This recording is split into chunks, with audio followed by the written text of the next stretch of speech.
After reciting that part of his narrative, Socrates concludes, well, maybe the Pythian, the priestess, had a point, though, because perhaps I'm wiser than others to this small extent. That is, these others take themselves to have knowledge. They take themselves to have wisdom about these important matters in life, but I don't. I'm aware of my ignorance, whereas others are not. And so he tells his audience, so I withdrew and thought to myself, I'm wiser than this man, for example, this politician who claims to know about how to run a state in a just manner. It's likely that neither of us knows anything worthwhile, but he thinks he knows something when he does not, whereas when I do not know, neither do I think I know.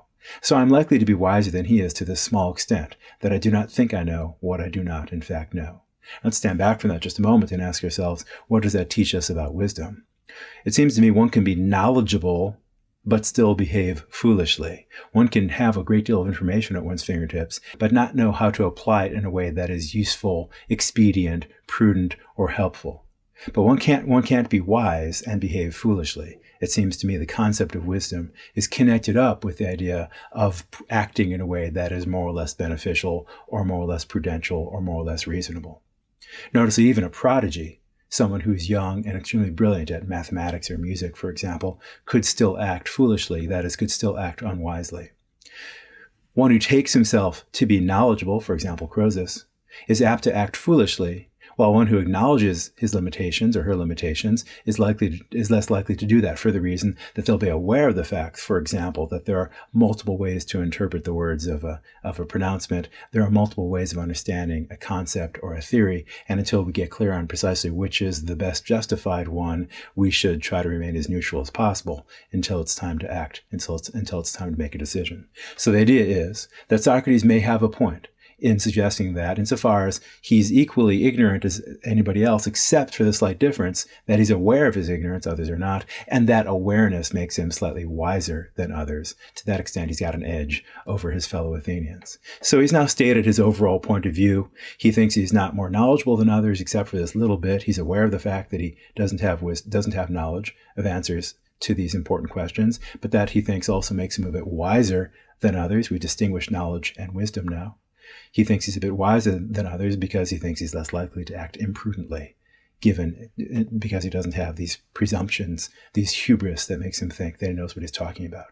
So now he calls in Meletis, one of his accusers, and he says, look, Meletis, you say that I corrupt the youth of Athens and that I don't believe in the gods of our city, but rather in other gods. And he's going to proceed to question Meletis. This is a good example of Socratic method where, as we've mentioned before, Socratic method is that method of trying to get somebody to come to a realization without telling them anything at all. It's the purest form of Socratic method would be one in which you didn't make any statements at all. Socrates calls up Meletis and asks him, well, who improves the youth of this city or any other? Meletis answers rather snarkily, everyone but you. And Socrates replies, well, okay, who improves horses? Meletis answers, horse trainers improve horses. Other people who don't have expertise about horses presumably don't. Socrates says, right, we can agree on that one. Well, what about this? Do the wicked harm and do the good people benefit others? Do wicked people harm other people and good people benefit other people? Meletis says, yes, I think that's the case. Next question. Would anyone will to be harmed, that is, set out to do themselves harm? Meletis thinks not.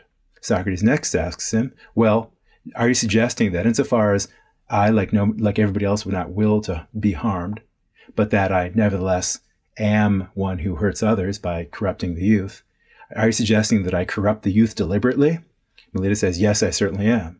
And then Socrates replies essentially by showing that Meletis can't be consistent here, because if he thinks that Socrates is deliberately corrupting the youth, Socrates points out, I must be also at least putting myself at risk of harming myself too, because I hang out with these youth. I've got this entourage of young men who spend a great deal of time with me. So if I'm corrupting them, I'm probably going to be corrupting myself as well. No one would wish to do such a thing, so the idea that I'm corrupting the youth wouldn't make any sense. But Meletis does not give him a satisfactory answer to that charge that Meletis is being incoherent. Socrates has to continue the discussion on his own, essentially.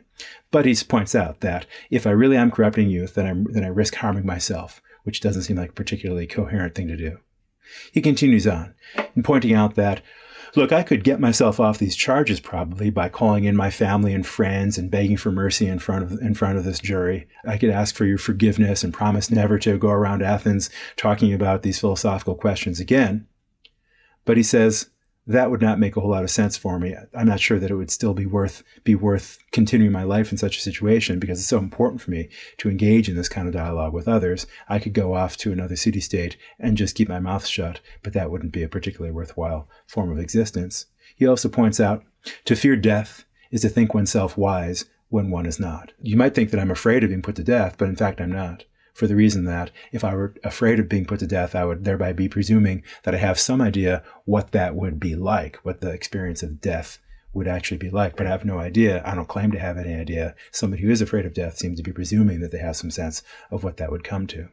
He also points out that he takes himself to be something like a gadfly on the noble steed that is Athens. That is to say, he suggests that Athens, one of the, or if not the leading city-state in ancient Greece at the time, is this beautiful and striking and elegant steed. That's the metaphor that he uses. And Socrates describes himself as a gadfly buzzing around it, trying to provoke and annoy it in order to make it more active and less lethargic. After making these remarks, the jury votes and decides to give him a verdict as well as a sentence. The verdict is guilty. The sentence is death.